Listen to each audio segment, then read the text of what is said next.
It's really a joy to be here today to welcome everybody to this webinar on religions and ecology, restoring the Earth community. Now, we are really excited because we have two husband and wife teams that are with us tonight. The first are going to be the speakers in the program, and the second will be respondents, but they're actually be answering questions. So let me first introduce our speakers, Mary Evelyn Tucker and John Grimm. They teach at Yale School at the Environment and Yale Divinity School. They direct the Yale Forum on Religion and Ecology, and that arose from like different conferences that they had organized at Harvard Center for the Study of World Religions. They are series editor for the Harvard volumes from the Conferences on Religion and Ecology. Tucker specializes in East Asian religions, especially Confucianism, whereas Grimm specializes in Indigenous traditions, especially Native American religions. Together, they've published a number of books, including Ecology and Religion from Island Press, and they've edited the Routledge Handbook of Religion and Ecology. They're editors of a large number of other series. They also created a multimedia project that includes a book, an Emmy Award-winning film, a series of conversations, and online courses from Yale through Coursera. It's really my joy to invite them to join us and kind of begin our conversation for the evening. And let me again remind people, if you have questions, enter them into the Q&A, and you can enter them at any time. You don't have to wait until the end. Mary Evelyn and John, please welcome. We're very pleased to be with IRAS again. It's a very special, and Mary Evelyn and I want to acknowledge that our work at Yale takes place on the unceded land of the Pequot peoples in Connecticut, what is now Connecticut. And those peoples know themselves by particular names: Mashantucket, Shagdakoke, Quinnipiac, Mohican peoples, and more, all Algonquin-speaking peoples in this part of the world who not only shepherded these lands for so many centuries, but endure to this day. Thank you so much to all of the organizers, Maynard and CJ and Gail. Thank you for your introduction. And we look forward to Sally and Bob's comments. And some of you are familiar to us, of course, when we were lucky enough to go to Star Island with you, and it's just a joy. So thanks for the invitation. Now, we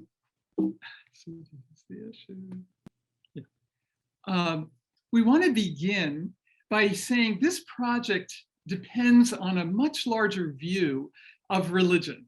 And that is to say, it's not just monotheism. It's not just a belief in one God.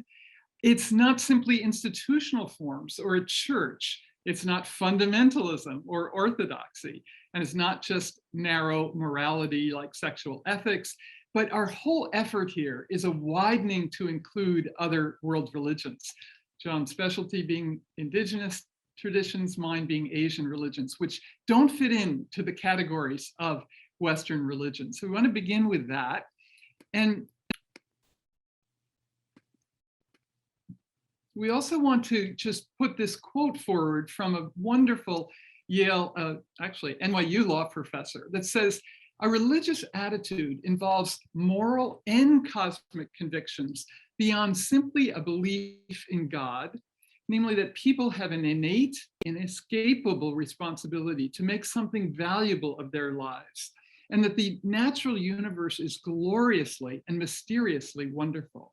Mary Evelyn has mentioned the expanded view that we have of eco-spirituality, but we wanted to very clearly highlight both the problems and promise of religion that we're all familiar with. And we're working, of course, with these realizations that we know the intolerance of religions, their fundamentalism, the conflict that they have engendered into the present. And at times we see also an antipathy to science. Along with that, this promise then is varied, it's multivalent, many charges, including large numbers of people around the planet, the power of texts and tradition, the institutional weight of schools and seminaries when they begin to turn to these issues. And we also know of the openness to science among many religious practitioners. Just a footnote to that large number of people. 85% of the world's people are said by the Pew Foundation to be religious. And there's a billion Muslims, there's a billion Hindus, there's a billion Confucians. So we want to make sure that we include all of these. So we begin with this notion then that eco-spirituality is an appreciation for the sacred universe out of which Earth evolved. And it means valuing the complexity of Earth and the interdependence of all life systems. Therefore, it's a realization that human life emerged from the universe and Earth, and thus we are responsible for the continuity of the Earth community. This is, I think, shared by everyone in the IRAS community, this evolutionary perspective. Now, our teacher, Thomas Berry, a historian of religion and an inspiration, of course, for our Journey of the Universe project, called himself a geologian. So Thomas Berry's idea certainly shaped Mary Evelyn and my thinking. We see several of his books pictured here, but Thomas had an innate sense of this character of eco-spirituality. And so he would write, at its core, even our human spirituality is earth-derived. The human and the earth are totally implicated, each in the other.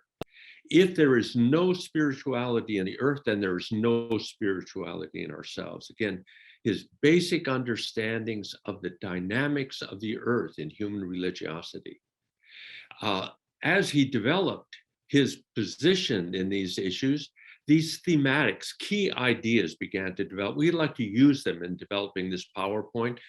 First, we dwell in a sacred universe, living in an earth community, all of the voices of existent reality.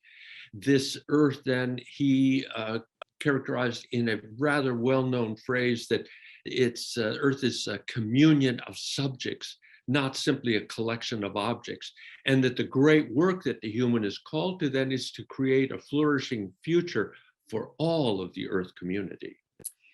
Now we want to take those ideas that John has just outlined and show how they are existent in some of the world's religions. For example, the eco-spirituality of Confucianism is a central document, is called the Western Inscription from Changzai. This was on the western wall of his study.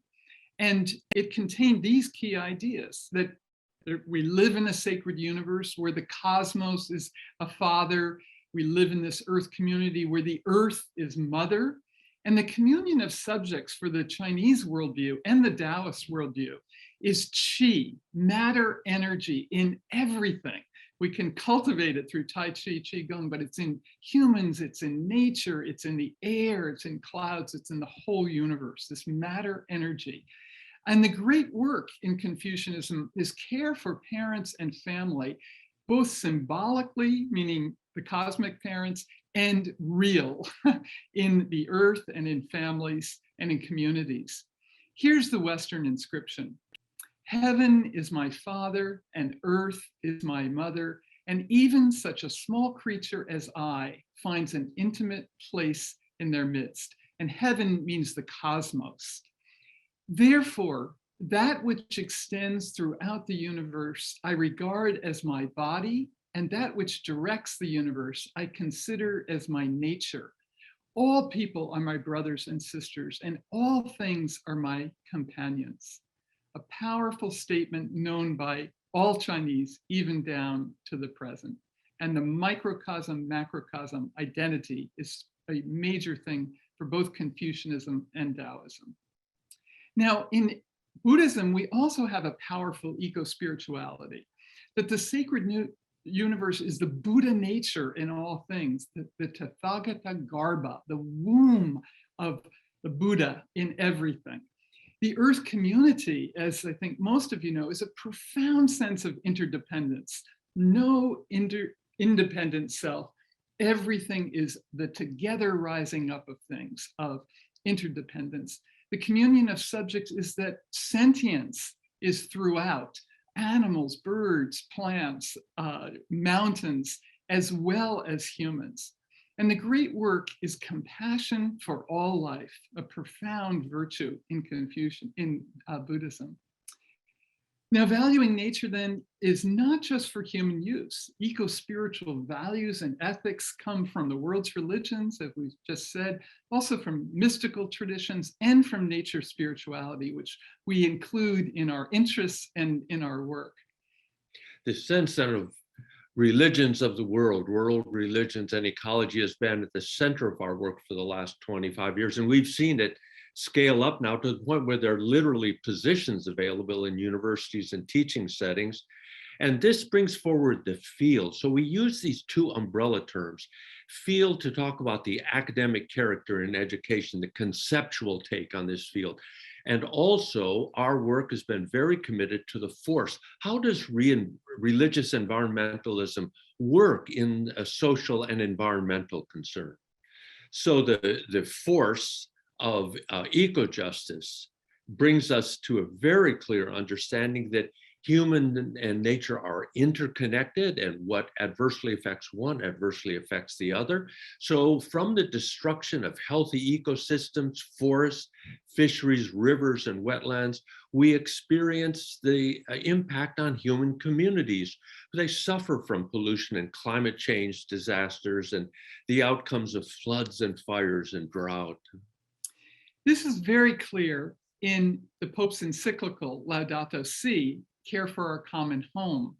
And this phrase, cry of the earth, cry of the poor, came from a book in our series actually on eco-justice by Leonardo Boff, one of the leading liberation theologians. And Thomas Berry said to him years ago, Leonardo, we can't save the poor, save the vulnerable, help them without healthy ecosystems. So Leonardo got this, had tremendous respect for Thomas Berry's work, and put this together. It's a beautiful phrase. The field within academia comes from this idea that, again, I think we all share, that science and policy are necessary, but not sufficient to understand environmental issues, and that eco-spirituality and eco-justice are valuable new additions. In fact, Gus Beth, our former dean here at Yale, at the School of the Environment, brought us to Yale because he said after 40 years of doing environmental law and policy, we needed religion, spirituality, values, philosophies, arts, and creative insights. The force for change then in society is in part this protection of the sacred earth community with resistance from eco-justice and resilience with eco-spirituality so that we won't burn out. What's the inspiration of these living systems? This is evident in the marches and demonstrations. One of the biggest ever to take place was in March 2014 in New York, 400,000 people when the UN was meeting in the fall. But it was one of the first evidences of the power of religious groups, because 10,000 religious leaders joined. There was a conference up at Union that followed it. There was an evening event at the Cathedral of St. John the Divine. And it was very powerful when the religious leaders joined the other marchers, because they actually stopped to join.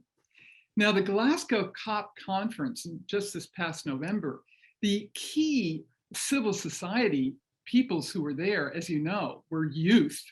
They're marvelous voices, religious communities, very strong, and of course, Indigenous peoples. At the COP conference, one of the voices that was at the table was the consolidated and individualized voices of Indigenous peoples, bringing their eco-spiritual visions and values to these topics, these organized discussions. Their sense of respecting Mother Earth, water is sacred. Mitakuyasin, the Lakota peoples would say, all life is related, all my relatives, and the sense of kinship with the creatures of the earth. It's in this sense that my own work among Apsaloke or Crow peoples in Montana has flourished now for over 50 years. And it was early on that Violet Medicine Horse and Adam Birding Ground welcomed us into their family. And when I was with Adam and Violet in the 80s, they said, let's have a picture because you're a teacher and you'll need to be talking about the people and ourselves and our families. So we went outside and set up this picture, and it's an immediate reminder of a basic point with regard to eco-spirituality among Indigenous peoples. It's inclusive.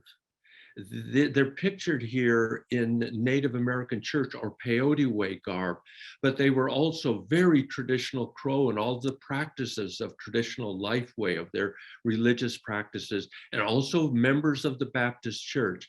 So Adam and Violet introduced me and Mary Evelyn as we are adopted into their family to an understanding of ways. And this term adoption reminds me also of the Crow understanding of this idea, bringing into the life ways of the people. So this is at a Sundance ceremonial of the Crow when they gather.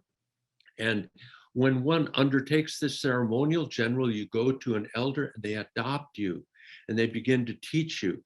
If we consider this picture for a moment and think about the dynamics of eco-spirituality, food, the people gathered together to eat at a ceremonial, the teepee, the sense of the habitat, all of these are sacred and they're woven together. So eco-spirituality is expressed in so many ways, and probably at the heart of this picture is the banter and exchanges, the humor of people who have been much oppressed in dominant society and who maintain their resilience and indeed eco-spirituality in humor. So among the Apsalake peoples and many Northern Plain people is the practice of the Sundance. And here we see the lodge being built. This is actually the name that the Apsalake or Crow people give to this ceremonial. It's Ashkise. It's the big lodge. This is a cosmic lodge. All of these timbers are named as this structure is built the day the ceremonial begins. 12 outer posts leading in by rafters to the central post. You can see the buffalo skull in the center, this sense again of food and the religiosity of living on the plains, living in relationship to food. So this eco-spirituality of a cosmovision. Cosmovisions also had political traction. So the UN was for the site for so many years, Indigenous people coming forward and presenting their voice and the call for sovereignty. And it wasn't until 2007 that this document, UNDRIP, United Nations Declaration of the Rights, on the rights of Indigenous peoples, that this began to make clear in all of its articles, especially those that called for prior and informed consent of Indigenous people on decisions that affect their land. So this involved cosmovision moving into cosmopolitics. So we begin to see the depth of Indigenous spiritual ways coming into environmental practice. And you can find at the very bottom here, the Indigenous Environmental Network is an exquisite and very deep source on these issues that I'm talking about.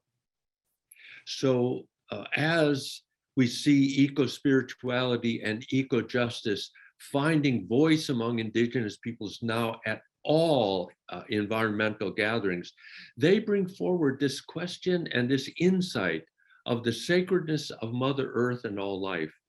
They inspire their attention to the protection of nature by protests that we sometimes see as resistance. But Native peoples want to weave together this idea of resisting injustice by protecting that which has provided life, in which the people are held in kinship. So this mutuality of regard is really central to Indigenous thought in this regard.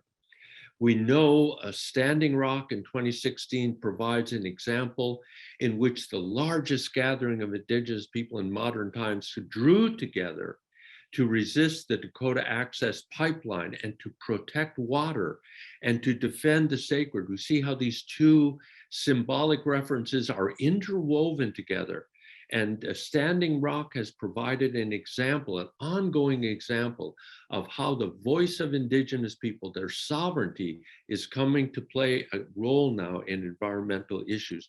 We see in the Enbridge Line 3, the oil pipeline in Minnesota, on Anishinaabe land or Ojibwe, Chippewa land, the resistance where Indigenous people are leading the charge in this effort to draw attention to what needs protection among the people.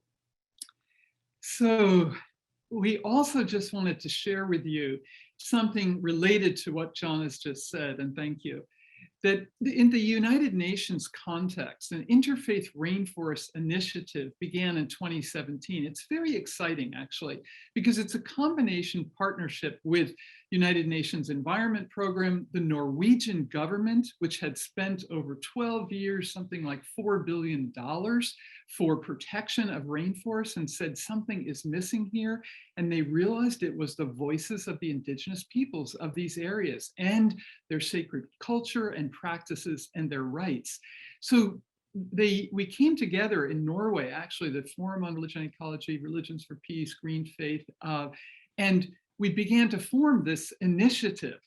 It's quite extraordinary. Charles McNeil has been leading it for efforts in the Congo rainforest area, in the Amazon, in Brazil and Ecuador and Peru, and in Indonesia.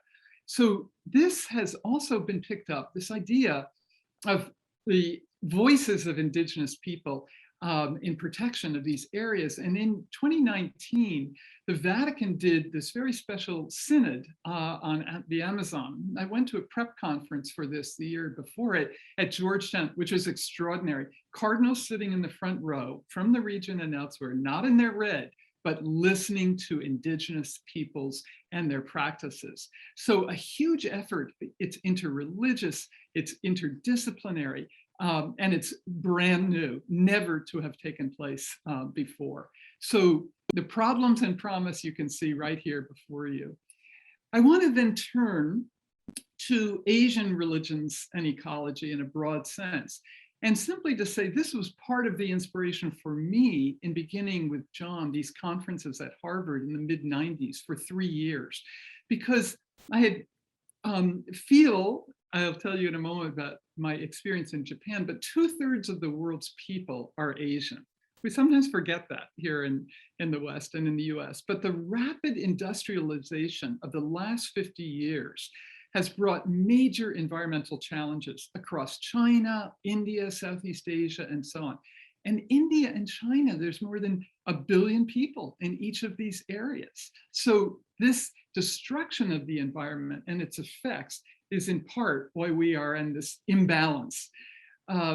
So the health of land and people has suffered tremendously in this region.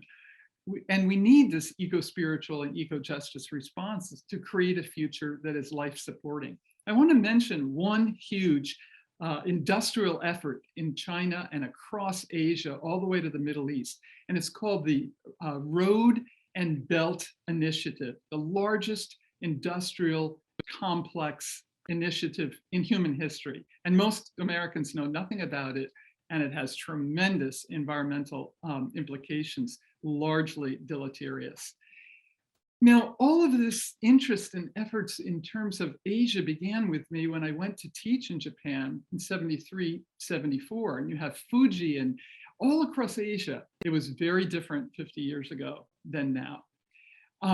And with industrialization, you have air polluted in Japan, and then they sent a lot of their polluting industries overseas to Southeast Asia and elsewhere. When I first went to China in '85, the waters in Guilin and elsewhere were clear, the air was clear. And now we know the incredible pollution of both air and water in China. Many of the rivers dry up in the summers and never make it to the sea. Amazing, incredible pollution, as I think you're mostly aware. So I began to study these traditions, beginning with Buddhism, especially Zen Buddhism. It's a garden in Kyoto. And again, I think many of you are familiar with this beautiful symbolic effort of water with the rocks and the moss, mountains in the background, and the meditative atmosphere of these exquisite gardens. This is a 1,000-year-old city, Kyoto, and it wasn't bombed in the Second World War. So we have this opportunity to see something that gives us an eco-spiritual vision that is extraordinary. Now, I also became interested, though, in the Confucian tradition, because Confucianism is influential across East Asia, in China, Korea, Japan, Hong Kong, Singapore, Taiwan. And it has a political philosophy of a common good, and it has an educational philosophy of cultivation of the individual. Here in the area where I taught was one of the oldest schools of Confucianism in Japan from the 17th century, and all across Japan in the pre-modern era, Confucianism was very significant, which helped it, incidentally, to modernize, because literacy was very, very high. Now, the other tradition, of course, from Japan is Shinto, which is one of the great animistic traditions of the world that shares this notion that everything is alive, that the kami, or gods, are in waterfalls, or in mountainsides, or in the ocean, and so on. So this is a profound tradition. It has its dark side too, as we know from the Second World War, but its essence is this sacred earth and livingness of the earth. So the East Asian eco-spiritual values, in summary, we could say a lot more, but Buddhism with interdependence of all life, Confucianism as qi is the unifying life force which can be cultivated in humans, Taoism is this body of the cosmos and humans, which is shared with Confucianism. And indigenous traditions all across Asia have this sacredness of nature. As Mary Evelyn mentioned, in the mid-90s, we initiated a series of conferences over 3 years at the Harvard Center for the Study of World Religions. And by this slide, I want to emphasize a transition that we experienced as we developed this project in religion and ecology. Namely, these early conferences were groups of academic researchers and also environmentalists, people who were working on the ground and had some connection with the religion of focus of these 10 conferences, but they were broadly speaking in an area of the field, or developing the academic idea of religion and ecology, so strong conceptual orientation. And you can see it manifested in the books that came out of this series of conferences, and that still hold traction today. There's still reference books that are very worthwhile, and that this conference series then led also to an ecology and justice series that we have kept on going at Orbis books. And in the middle, you can see the Cry of the Earth and Cry of the Poor, this work by Leonardo Boff that influenced this Pope, Thomas Berry's work, and also on the side, the Defending Mother Earth by Indigenous scholars. So we've had a broad range of voices in this ecology and justice series. As we developed the Forum on Religion and Ecology from 1998, an official announcement at the United Nations when we were still conducting the Harvard conferences, working on the volumes, we eventually brought this work to Yale in 2006. Now, by 2006, we had begun to realize and implement our attention to the force of religious environmentalism. So it's one of the major changes in our work, beginning to understand how the field and force interact. By 2020, we had begun a partnership with United Nations Environmental Program and their Faith for Earth project with Iyad Abu Mogli. And now this is an ongoing relationship that we have in the Yale Forum on Religion and Ecology, which mounts an extraordinary website, which Mary Evelyn will talk about. And this is also the setting in which we have developed a joint degree program between the School of the Environment and the Divinity School at Yale. This forum then on religion and ecology, it aims to assist science and policy in valuing the complexity and sacredness of life systems. So the basic point again, we understand that science and policy are absolutely necessary, but we also need to reach out into the world of values and what drives society. So we just want to make available all this online and open source resources of this field and force. We have this website, which we've had the help of many, many people, including Tara Trapani. And the field there is represented with statements from all the world's religions, scriptural passages, bibliographies that graduate students have annotated. You can immediately get a feel for, and we're getting newer bibliographies updated right now. And the force, from the very beginning, we had engaged projects in the conferences and in the books. Where's religious environmentalism on the ground? We can talk more about that in the question and answer. We've just launched an eco-justice hub, which has lengthy bibliographies of how that field has evolved over 25 years. And again, examples on the ground. The newsletter, please feel to join. Some of you, I'm sure, are on the list, but it represents both the publications in the field and then projects and movements. And again, with shout out to Elizabeth McAnally, who does that work. And as we're drawing to a conclusion here, we wanted to mention the free and online classes that we're just launching this month. The title of our talk is actually this, Religions and Ecology, Restoring the Earth Community, because of these online classes that come out of, we were figuring it's probably 7 years ago that we started putting our lectures online because our other dean, Peter Crane, urged us to do so. So these courses are an introduction to religion and ecology, one on Indigenous religions and ecology, South Asian religions, Hinduism, Jainism, Buddhism, Sikhism, East Asian religions and ecology, Confucianism, Taoism, Buddhism again of East Asia, and Shinto and shamanism in Korea, Western religions, of course, Judaism, Christianity, Islam. And we did a separate course for Christianity and ecology because there are over 2 billion Christians, and the influence is so strong. We want to give a big shout out to some of the eco-theologians who were so critical to the emergence of this field, including John Cobb and Larry Rasmussen, Dieter Hessel, and a whole range of wonderful eco-feminists like Sally McFaig and Rosemary Ruther, and ongoing people in that field of eco-theology. So to conclude then, this field and force for flourishing of the Earth community, we like to use that word that Thomas Berry used, flourishing, not sustaining or sustainability. We like to say our relationship is flourishing, not just sustainable.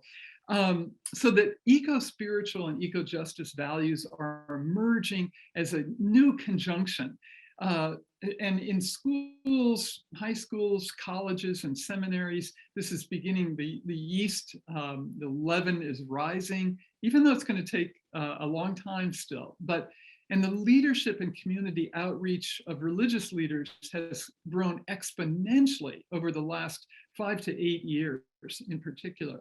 And so hopefully, this sense of resilience and inspiration from the world's religions can act as a partner for the science and policy, the law, the economic and technical changes, all of which are growing as well. So in partnership with these other areas. In conclusion, we wanted to read a statement from Thomas Berry again, where he observed that it is this renewed sense of reciprocity with nature in all of its complexity and remarkable beauty that can help provide the psychic and spiritual energies necessary for the work ahead. Thank you so much. Thank you. And we look forward to the responses of Sally and Bob, but also to your questions. So thank you. Thanks so much, Mary Evelyn and John. I mean, this was a tour de force. It was amazing. And it was just so nice to see how well coordinated you were. There was a lot of joy in that, and it was really, really great presentation. We now have a husband and wife team as sort of respondents. They're going to be asking some questions. Sally Bowden Scheibel and her husband, Bob Scheibel. Let me introduce them. Sally is a clinical and mental health counselor. She's had 35 years in the mental health profession. She's also founder and blog curator for the Buddhist Alliance for Nonviolence and Human Rights in Israel, Palestine. Bob taught literature and a range of interdisciplinary courses until he retired at the University of Southern Maine in 2011. He's on campus and and in specific classes. His voice was always a concern for environmental matters for well over 4 decades. With that, let me welcome both of them to join us now and to sort of begin the kind of discussion that we're having. I see a few questions in the Q&A, and I welcome others to send questions whenever they have them. Sally and Bob, please unmute and put on your video. Great, thank you. Hello. And John and Mary Evelyn, that was just a wonderful presentation. And I just really want to thank you for all the work that you've done over these decades, and watching the evolution of the process that you've been involved with is inspirational, really is. So my question to you is this: given that you've been at this for over 2 decades, what do you see currently as the biggest barriers, the most challenging barriers to the ecological crisis that we're facing right now and related to the work that you're doing? Thank you, Sally and Bob. It's so nice to Really. see you, and we recall our wonderful times together up at Yes. Star Island. So thank you for being here with us. And great question to start with. Do you want to begin? I thought as you were asking, Sally, the terms ignorance it came to my mind, and then the sense of desperation or a darkness theme. And I think that's an interesting change that happened when we began the project. People, I have even this movement of my hands where religion and ecology is one, religion is one thing and ecology is another. And how do they go together? People couldn't see the relationship, so that I'm using the word ignorance and perhaps a too sharp a term, but nonetheless, that has changed. We have students now that we no longer have to talk about that relationship, nor about the environmental problems. And we had to do that 30, 40 years ago. Students get it now, and I'll stop by saying, to me, the major issue is despair, or the sense of frustration with the lack of change. Yeah, and we could both go on about those. So thanks, John. I would say, as a complement to that, is, IRAS is so devoted to this dialogue of science and religion. So I want to put my response within that context, because we still have such a long way to go, as you all know. Namely, even in terms of that dialogue, and religion and ecology is a subset of that larger dialogue, isn't it? And the fact of the matter is that our science partners are still not musical to religion in a much broader sense than what they learned as a child and rejected as a child. And that's why we began here by saying religion is something much larger. And we gave the Dworkin quote, and we recognize the problems and promise. So even within Yale, and we've been in secular academia our whole career, scientists are by and large a bit standoffish about this project, although many are instrumental. And they've said to us, and we have 2 extraordinary colleagues who've just passed away, as you know, Ed Wilson at Harvard and Tom Lovejoy. Were both wonderful supporters of this. Ed Wilson came to many of our Harvard conferences, and he would say, Mary Evelyn and John, bring the religions on board, we need them. And I would say, and it's not like we were saying Professor Wilson at that time, because we have such respect for him, but we would say, it's not just instrumental. Yeah. We have to understand what it is that this is why we're trying to draw out the eco-spirituality. But he nonetheless was a wonderful supporter of this. Tom Lovejoy, on the other hand, the person who invented the word biodiversity, and along with Ed Wilson, worked for the protection of it. Tom Lovejoy got the spiritual dimension here. He got Journey of the Universe. He introduced it. He endorsed it in many public contexts. So that sense of the musical dimension to religion and spirituality and ethics, and I put all those together, is something that we still need to evoke from the science community, because frankly, environmental ethics per se is not going to be the technical solution. It's much deeper. So, and my final comment on the other side would be on the religion side, we have extraordinary leaders emerging. You mentioned the Pope and the Patriarch of the Orthodox Church, but is it in the pews? Is it in the communities? Is it in the synagogues and churches? Not really. And that's where we've also tried to work with seminaries and education in that area. But we have a ways to go.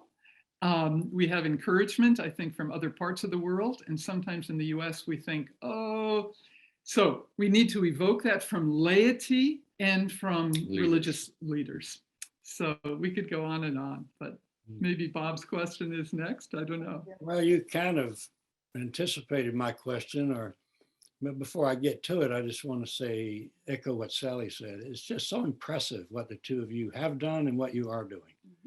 That you got invited to come to Yale to bring science, ecology, and religion together, and that you got a School of Divinity, and what was it, a School of Agriculture or School of the Environment. The environment, yeah. Yeah. To come together and the dean's on board, and then to the UN, and so many venues, so many areas that you've managed to bring together. It's impressive. I want to say encouraging, but I'm not so sure. John mentioned that one of the obstacles or one of the real challenges is despair, and I think maybe I represent that. You talked about field and force, and where I'm really interested in is the area of force. When you sort of got to it, Mary Evelyn, when you said, not so much when we're coming down, you've done it at Yale, you've done it at Northwestern, you've done it at, well, I can't even remember all the places you mentioned. You've done it. But when I look around the world, I don't see very much of this sense of the sacred in the earth or an awareness, the kind of worry that we need to have about what's happening ecologically among our great mass of political leaders. Need I mention Mr. Manchin and Miss Sinema, who are blocking the big project that Biden had to maybe do something politically. So I'm not seeing it among the great mass of political leaders. I'm not seeing it among the education leaders, except in a few places which you've brought on board. I'm not seeing it in the media. I mean, the media give a lot of attention to ecology or to climate change when the thing in Scotland is happening, but then they more or less forget about it day by day. And so I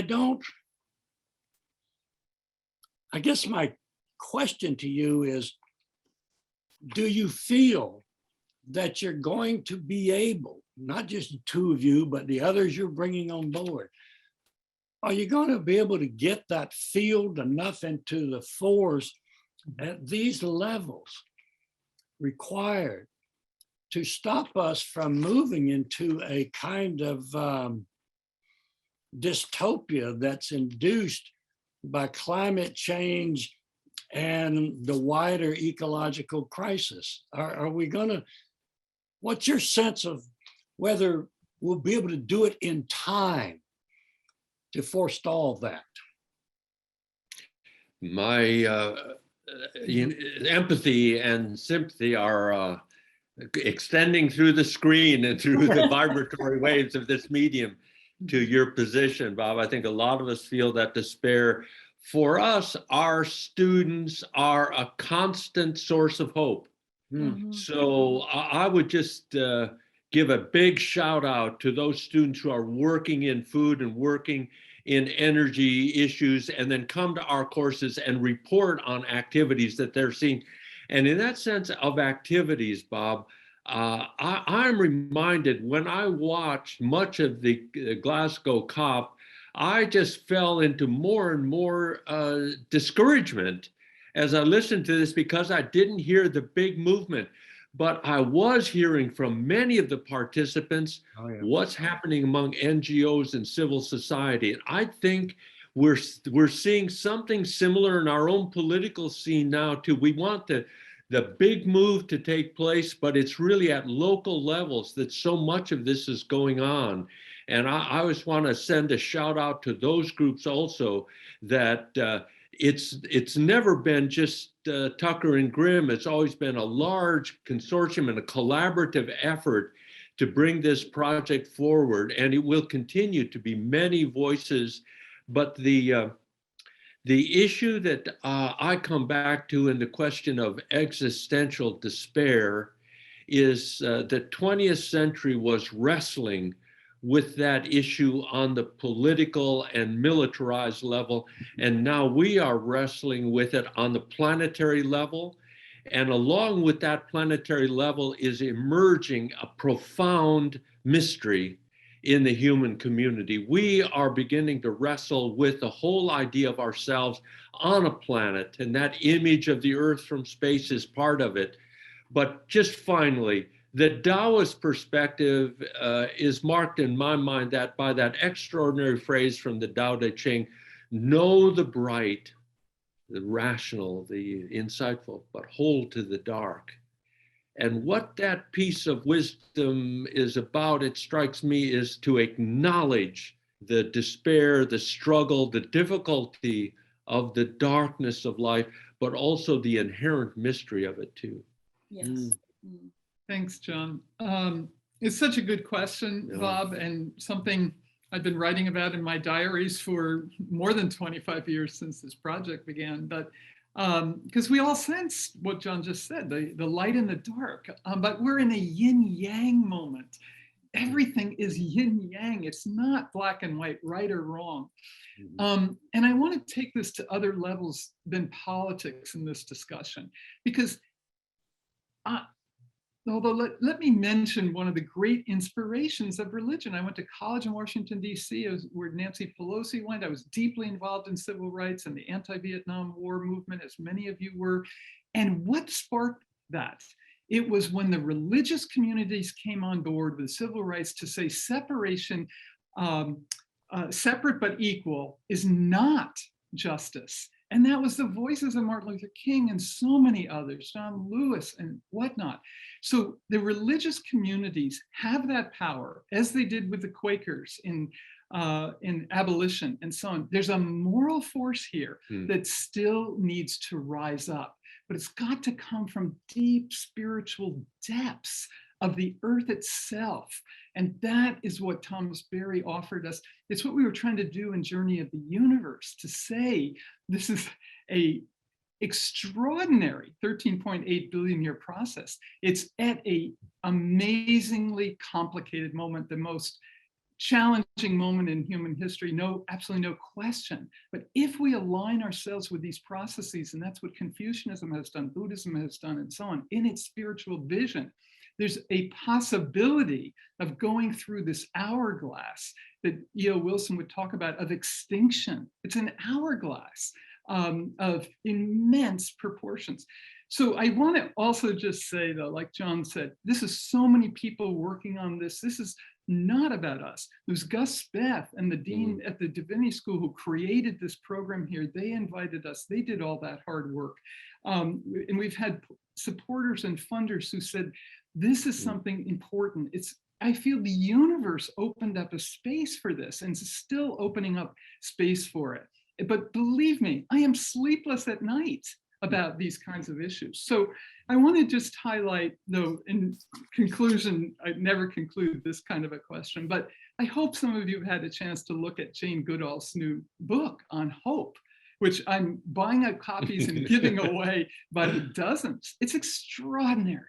I mean, here is a scientist against all odds who said chimps have consciousness and community. There's sentience here. There's even culture here. Against all odds. And look at what she has done. And with this great interviewer, she keeps saying, but here's the examples of hope. And he's like, but this. It's just so beautiful. If Jane Goodall can do it in her late 80s, we can continue, I think. And let me just say, one of, I think, the most promising movements is on sentience throughout the Earth community. We've just been doing these seminars here at Yale on trees with some of the greatest writers on trees with the Forest School. 9,000 people signed up for the first one. We just did one last week. 4,000 people signed up for it. The sentience and communication of trees, animal behavior, all about that. Migrations, dolphins, whales. Anyway, I see Gail jumping on, so maybe we should jump to questions from the audience. Yeah, let me first thank Sally and Bob for really sparking some great discussion here. I'm very grateful for that. I think it's been really fruitful, and hopefully they'll jump in as needed. I will say that there are a large number of questions, which is always a good thing for us. And I'm going to kind of skip around for some of them. One of them is from Ray Donaldson, and he says, how does emphasis on indigenous people in the West, like the USA and then the East, for example, China, engage with the political and military conflict between these parts of the world? But then he puts in a caveat with that.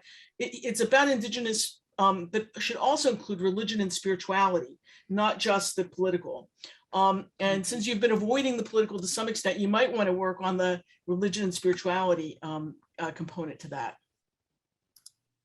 There's such remarkable work being done by scholars like Dan Smear-Yu to bring forward the voices of minority peoples in East Asia and Southeast Asia. Dan is joined by himself a large group of scholars. I saw recently a book. I participated in a discussion of environmental humanities in the region of Nepal. And it was a learning experience for me to be with these indigenous scholars from out of this region, speaking about these issues of their own loss of identity under colonialist practices by Western powers, but also by India and Nepal. And so these discussions are found, especially in the MOOC that we prepared on indigenous religions and ecology. But this question is an ongoing one about the relationship of indigenous people, minority peoples, and the militarized atmosphere that they often confront in these dominant societies. Yeah, it's a great question. And I won't add to it, but I would say the Indigenous Religions course that John curated, he interviewed people from all over the world. What they are dealing with, as he pointed out, are human rights issues, people being killed for protecting their lands and so on. Mm-hmm. And yet, I think one of the most hopeful signs all over the world is indigenous voices being respected and heard. This was not true 25 years ago. Mm-hmm. And I also want to say people like Robin Kimmerer with braiding sweetgrass, putting together traditional environmental knowledge and scientific knowledge is also exploding. Mm-hmm. 500,000 people have bought her book. But John interviewed people from all over the world who are doing restoration projects of rivers, of fisheries, and so on. Indigenous scientists doing this type of combination. It is beyond arresting to have to mount on Facebook the stories of indigenous environmental leaders who have been murdered or assassinated. And we need to draw attention. We need moral energy between this type of attention. Thanks, Gail. Great, thank you both. The next question is from Kent Myers, and he says, the faithful will be most helpful when the suffering gets bad, but not so much in changing regulation and investment today. The faithful are not effective politically or effective in the right direction. Or are some religions better at this than others? The ones that are less spiritual and pious individually, but more active in society? Or is really the spirituality a necessary engine of action? Well, I think that last statement gets right to the point of our whole talk, that spirituality is an engine of action. And if action comes only from pragmatism, which Americans love, if I'm doing something, I'm changing the world. But there's many ways of doing something, and sometimes it means being in a different way too. So the question is so important, and it's wide-ranging. And I'm going to give it over to John for for that wide-ranging quality. I'm struck by the need for a variety of voices. The plurality of voices in the religious communities are obvious. I also would like to put in a strong endorsement of silence and listening. Thomas Berry used to tease Mary Evelyn and myself. He would say, you know, a lot of this work is 98% brass and 2% intelligence. I find myself now realizing that a majority of my field studies among Indigenous communities along the northern tiers of states in the United States and southern Canada is listening, abiding in reverence and listening to elders who have been kind enough to guide me into some understanding over the years. And I think this is something similar in the religious communities too. We need to listen to the information and understanding of the science and policy community and begin then to bring it to our own discussions in the religious communities and then respond to what the science and policy people are bringing us to. And I just want to say, I think I saw Marian Grau's question in the Q&A, and big shout out to Marian and her fabulous work. And it's sort of saying the people I know are just struggling to pay their rent and buy food and so on. I just watched a wonderful PBS documentary from the Boston station on African-American women in the Boston area who are trying to do that, of course, and living on the margins. But what are they doing? They're taking over land for gardening to feed their families and so on. So I see, yes, a tremendous sense of impoverishment in this country and elsewhere, of the abuse of minorities and so on. But I also see an extraordinary emergence of this concern with nature. I just had a long conversation last night with an African-American woman in our school from Atlanta, Georgia, coming from very modest background and farming family, and she's all interested in food and farming. So this kind of explosion and intersection of eco-justice and a profound spiritual sensibility, I think is also part of the conversation. But Marian, thanks so much for that. And I hope we'll talk. Yeah, I was going to jump to Marian's question next, so I'm glad you got it. Let me go to, in a related question, Elizabeth Murray's question. I so love and respect your work. I wonder how you are considering bringing the spirit of the land and all beings to children, how it seems so important to me in non-secular ways, as so many adults are leaving organized religions. This is something I am working on. And then she comments, I love how trees can teach us to be in both the light and dark, to thrive. Beautiful. Absolutely. The Teachers College, spiritual. Yeah. So, you know, we're doing, we love that question. Thank you. And as I mentioned, the tree, we're doing it with Orion Magazine, one of the great nature magazines and so on. But definitely with K through 12, we've done workshops with high school teachers on how you teach Journey of the Universe and so on. There's a whole curriculum up there on how you do it. We've also worked with Jennifer Morgan, who's done 3 marvelous books for children on how you tell the universe story. And some of our students are working deeply on this area of K through 12. There's a whole hub of students doing that. So yes, yes, yes, at every level. And one of the reasons we're using eco-spirituality is because certainly people are leaving religions, but everyone says I'm spiritual, not religious. Well, we're trying to say spirituality is in the religions as well. So for sure, bringing in people who are not officially allied with a religion is very important, and bringing in children couldn't be more important. Great, thank you. So Gerald Ferez asked, is there a need to acknowledge and take responsibility for the ills of the past to demonstrate sincerity to move forward? For example, reparations. I think especially, you know, with regard to native lands, that's probably an important, very important question.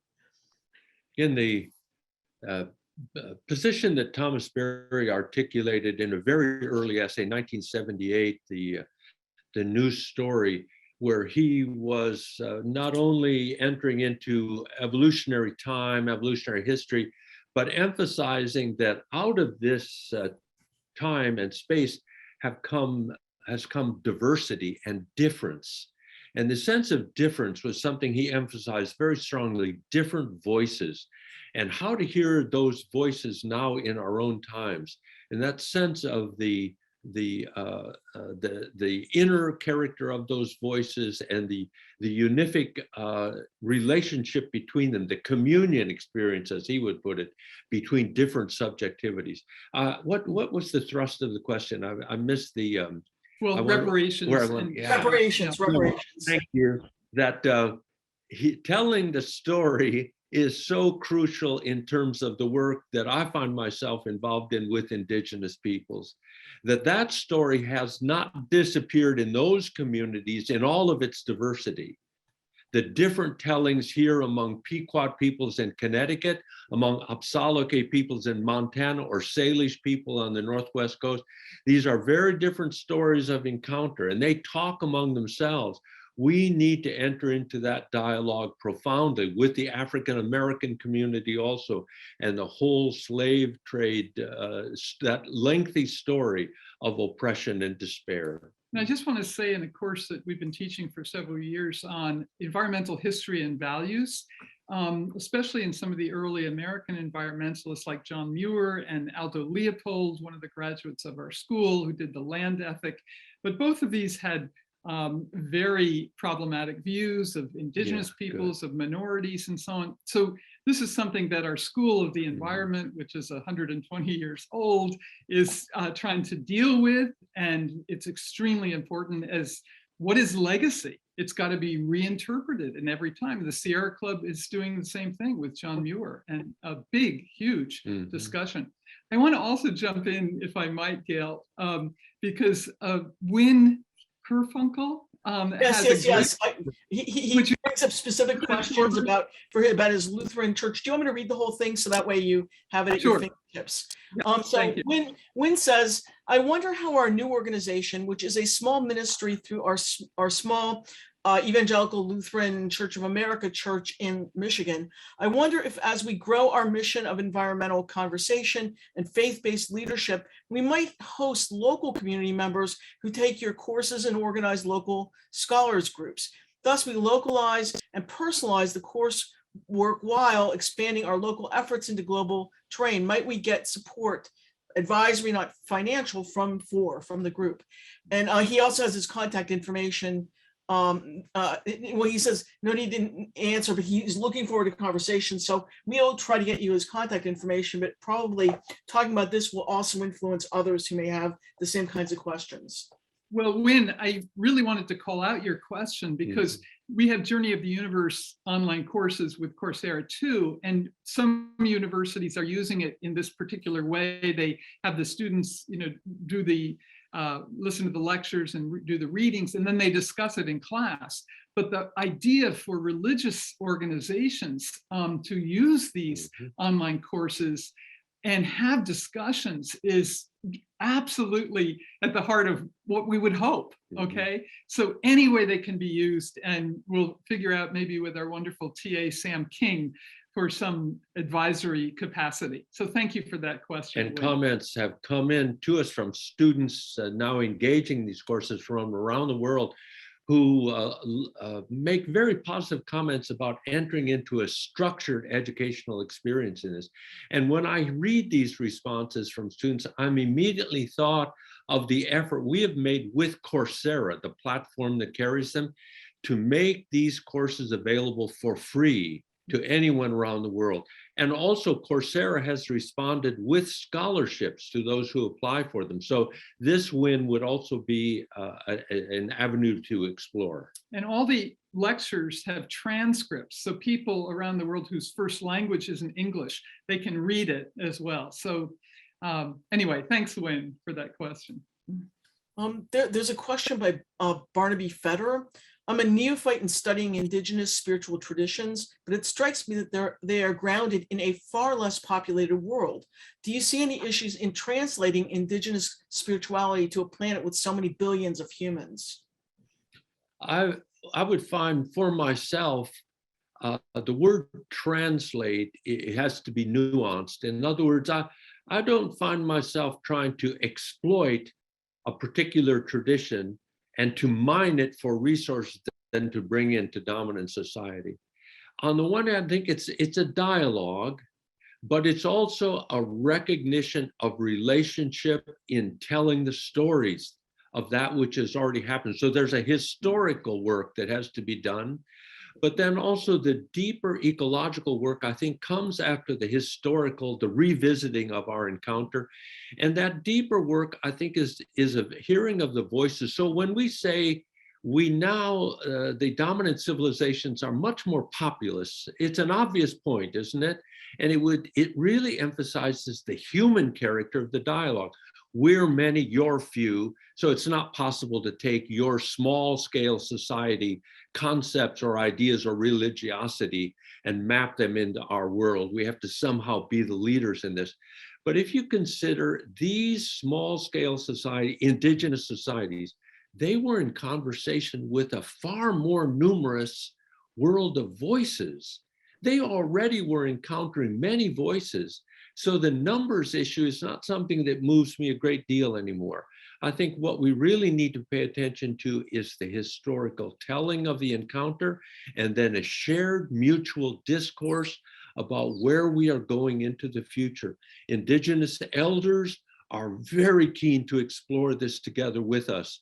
They want the science and policy world as partners, but they want their voice, say, for example, in the animal, in understanding of animals. And when the geese return in Alaska, the elders are very wary when scientists move among in the birthing areas and tagging the geese. They feel very uncomfortable with that, but they understand the need for the scientific monitoring. So these are discussions that are going on in those communities that are really marvelous to learn from. Gail, would you mind as a follow-up to maybe read Daniel Mills' question? He was next to my mind because I think it's a follow-up, exactly. And also afterwards, maybe Milt Markowitz. Yeah, okay, very good. Good. Dan was next up. So Daniel Mills asked, do you see ontological materialism as a barrier for many people, particularly scientists, from embracing the earth and cosmos as something truly sacred, not something merely awe-inspiring or mysterious or beautiful, which many scientists already appreciate in a secular context? That is so right on. Yeah. That is so beautifully stated. So yes is the short answer. Ontological materialism, scientific reductionism, empiricism as a worldview rather than a method. All of this is exactly part of the problem, a huge part of the problem. And that scientists, what I love about your question, this is why I like to open it up to nature spirituality and environmental energy that many ecologists experience. And the whole field began with holism and a sense of awe, wonder, beauty that many scientists have. When we showed our film Journey of the Universe to a huge group of very leading ecologists quite a few years ago, one of them said the next morning, well, awe and wonder and beauty is great, but I can't talk about it in my classroom. This is exactly part of the problem. And it's why people like Tom Lovejoy and Ed Wilson could. So I think if we can figure some of the language that bridges this gap, and especially as you've noted, earth and cosmos, it's amazing. You all know so much about these systems. How can we describe them in a language that brings many people on board? With a sensibility, a consciousness, and conscience for the future of our planet. And I wonder, is that okay, John? I want to affirm what you're saying. And there's so much more to be said. There's new language, but let's go on. Okay, so let me go to Milt's question next, which is related. Thank you so much for all your work and the effects it is having. My belief is that ecology, science, and religion all are informing us and seeking truth about life. And ecology, particularly as it is expressed by Indigenous and Eastern cultures, comes closest. The Western science and religion are falling woefully short. Shouldn't we be looking at what we have wrought and elevating the Indigenous and Eastern cultures who flourished for millennia as the consciousness with its intuition of reality far beyond Newtonian as appropriate for the future we desire? And how do we both elevate and embody it? And isn't this our greatest source of hope as we learn to live with nature? Would you please come to Yale and read that aloud to all of our scientists? It's fabulous. It's marvelous to be with an Anishinaabe elder talking about Bimataziwin, a sense, a term, an Anishinaabe term for the whole of life that lives in a community of the biodiversity and the human community interacting. In other words, the Anishinaabe have a term that talks about the value of that whole. In the Western science community, when in the late 19th century ecology emerged, that whole was to the foreground. And I think someone like von Humboldt would be an interesting example of, he was exploring the wholeness, and then ecosystem, that terminology emerged. And it was still a sense of the larger whole and how parts interacted. But the challenge to the ecology as a science was to find ways to statistically or numerically quantifying that wholeness. And so the idea began to be dismissed for the idea of quantifying the parts. We see a return now in the ecological sciences to the question of whole. And I think ecosystems services is one of these efforts to begin to reach out from ecology, and it has its own problems. But this idea of the relationship between whole and parts is such a prominent idea. Native traditions, indigenous traditions have at their heart that relationship. So to listen to a Lakota elder talk about Mitakuyasin. The Lakota people have reflected on this in their tradition, profound reflection. Salish people in the Northwest Coast talking about Isak, reverence, respect, the going to gather plants. It isn't just a matter of going and plucking and digging. It's a matter of coming and abiding in reverence and being able to speak with, ask permission, and understand when the plant community says, no, not today, or do it in this way. So that's such an interesting set of layers of answers to your question. Yeah, and I want to just affirm that our two specialties of the Asian religions and indigenous religions, why were we drawn to them? Because they do have this holistic, organic continuity of being that is a counterpoint to our hyper-individualism, reductionism, materialism of the West. But that's a very general statement. And yes, and that is bringing these forward is absolutely essential. We've mentioned Bruno Latour and Facing Gaia and so on. Well, these traditions understood it way before Bruno Latour, and he's doing a great job from a philosophy point of view. So fabulous, and it's rising up in many different ways. But I would like to say that this Newtonian reductionist worldview is breaking apart, and that's where the efforts to foreground the multiplicity of these religions is absolutely essential. But I want to also say the Western religions, out of which many of us came out, were birthed into, also have something extraordinary to say. It's why the Pope's encyclical is reaching so many people around the world. I mean, millions. I'm on a little committee at the Vatican once a month. We get on the Zoom call, and it's so inspiring to see what Laudato Si is inspiring with the next generation. But I also want to mention Jane Ward speaks about the investment movement that started with religious communities, largely from the Christian groups. The interfaith corporate responsibility movement was saying, where are we going to put our pensions and so on? So divestment, reinvestment, very, very important in many of the Western traditions, for sure. And Gola Wolf speaks about holism as so essential. So what I'm trying to say is all of the world's religions have something very powerful to offer. And the Western religions are over 3 billion people altogether, a billion Muslims, over 2 billion Christians. We need to draw them into the conversation. And I just want to say a shout out of thanks to the astrophysics community and the insights that are activating deep spiritual regard, the medical community, and the sense of healing that we're experiencing in our own time. I think it is transitioning into new and creative ways of understanding that so-called ontological materialism and quantum science. It's brought us into uncertainty, and now we're living in this sense of a sea of emerging particles with more confidence, and we're beginning to understand the depth of a spiritual vision, a way of anchoring meaning making by the human in these profound understandings. We're going to do two more comments. One, and then I'll end out. But you're welcome to make ending comments as you want. The first one is one that's actually in the chat, and it relates to Laudato Si, which you brought up, Mary Evelyn.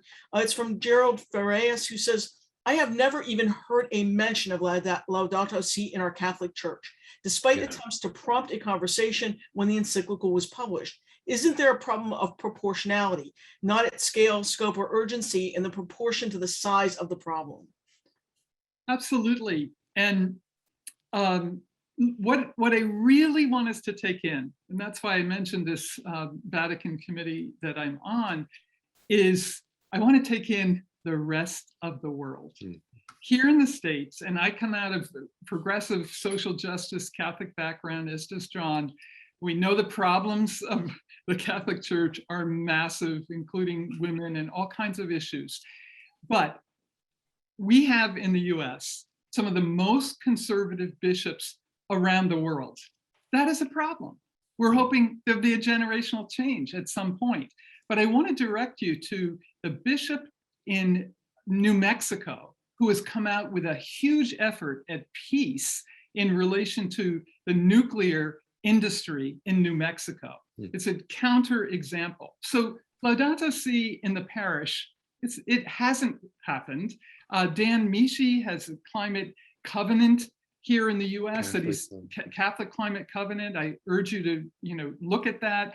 But I am astounded in the rest of the world. Latin America. How very receptive they are. Very receptive, and what's happening on the ground, quite inspiring. Great. Let me end with one final question that sort of ties things up to some extent.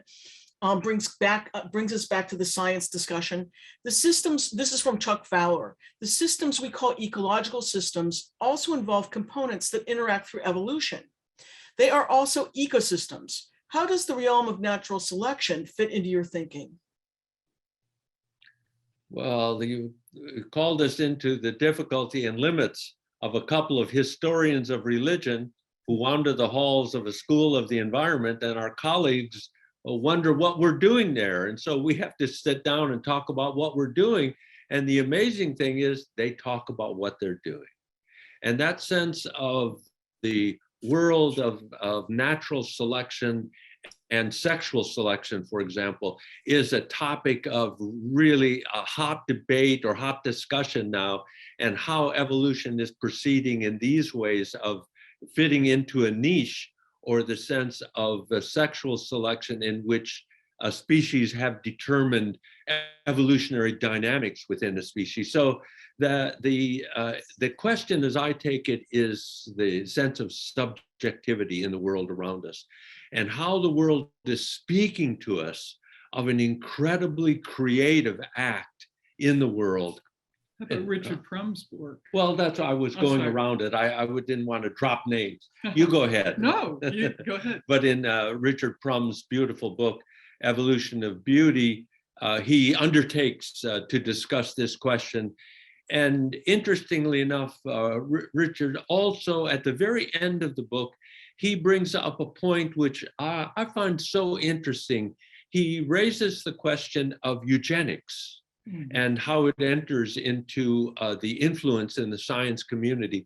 And he makes a statement which I think is part, again, of the historical narrative in the science community, where he says, Eugenics in the 19th and 20th century was foundational in much of the biological sciences, and so that it influenced all of biological science.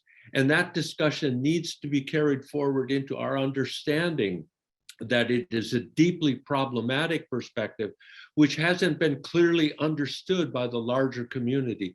These dialogues then, or these historical narratives, when we revisit them, I think they will begin to clarify some of the innate prejudice that we carry and that still inform our judgment.